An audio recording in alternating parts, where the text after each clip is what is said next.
It's not the one I fly in. What do you do in yours? Me? I'm always on the go. Watch. Well, there I am.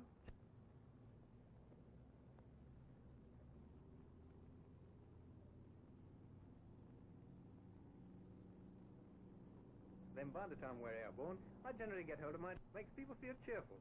The glucose, you know.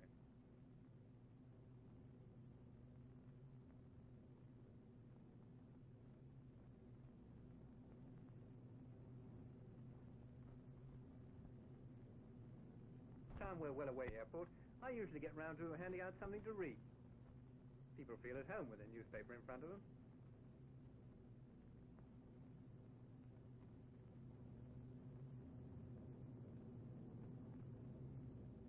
On the journey, there's quite a few things to be done.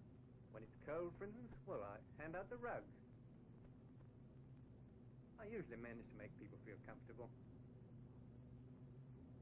From the captain of the aircraft, I get a flight bulletin from time to time. People like to know where they are, what height they're flying, what time they're due in.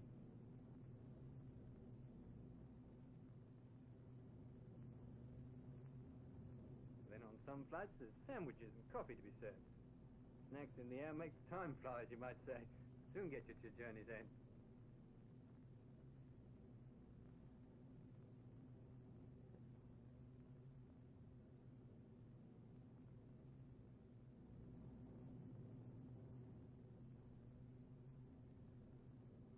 Yes, my job's looking after people.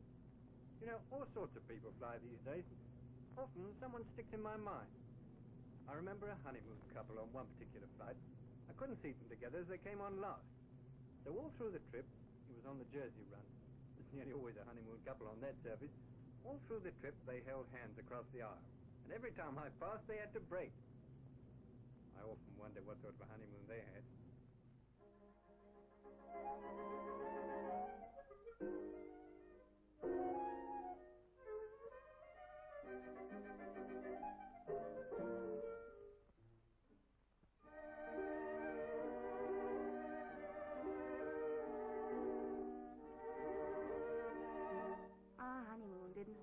Too well.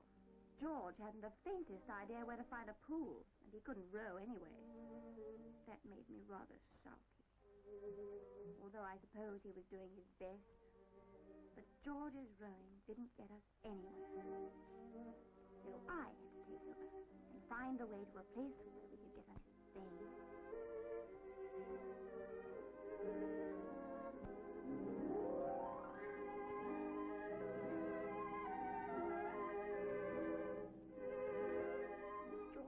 Wasn't me.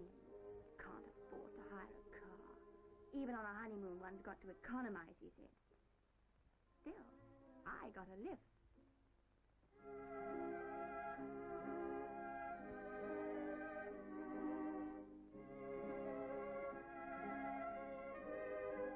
But he soon changed his tune.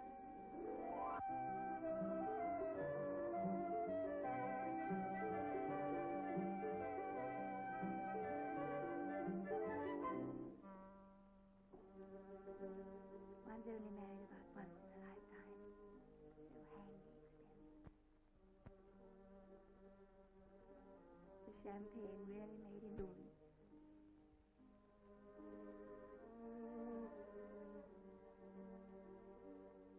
We met one of those photographers, and George didn't even say no to that. He was absolutely sweet, and took me shopping before we left for home.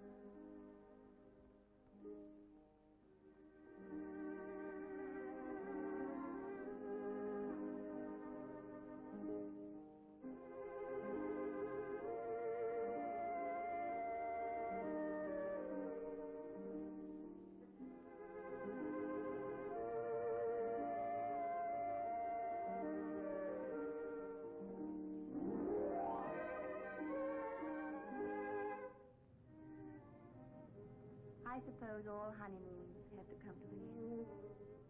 But at least we didn't have a sea journey to worry about.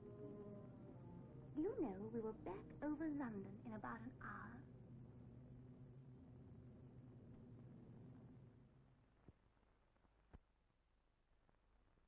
What about all those pretty air hostesses? We call them stewards, female. Here's one on the London to Glasgow flight. The work's much the same as on other runs, but, well, the passengers are different.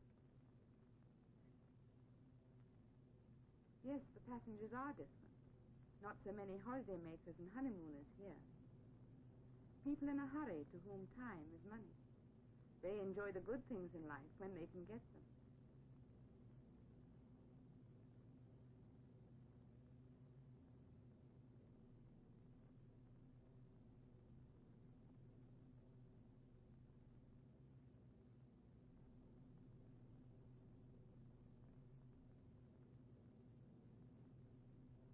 Some regulars make the 2-hour flip about once a week. It's long enough to wade through the papers, or maybe run through music for an evening engagement. Then there are those who use their precious time to get on with their jobs. The air's generally a pretty smooth highway. Always smooth enough to lean back and take a nap.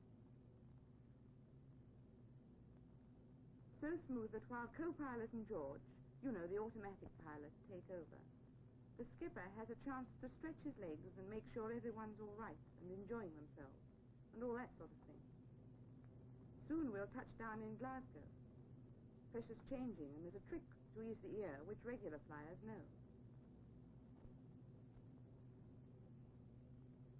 Then if you've bought cigarettes or drinks, there'll be a bill to settle.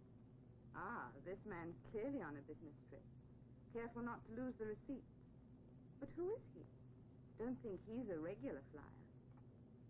Here I am in Glasgow, my dear. I think I'll always go by air. I reached Kensington Air Station in good time. There they examine your ticket and so on. What? No, they didn't weigh me.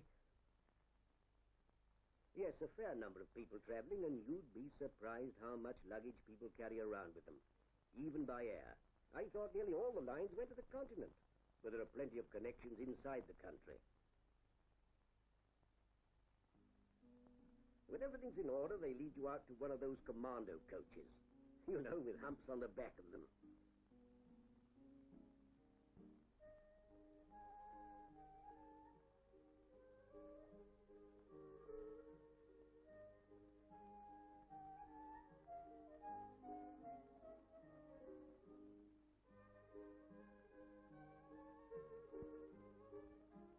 Well, after half an hour's drive or so, you're at Northolt Airport.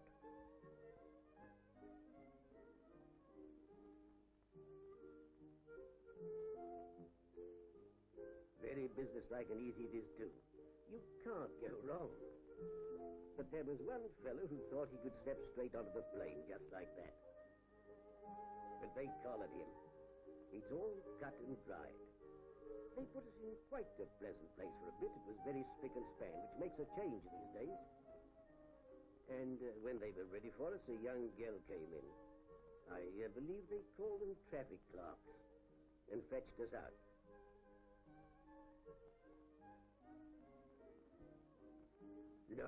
No, definitely no. The barman was there, but we left before opening time. Still, I got a drink on the plane.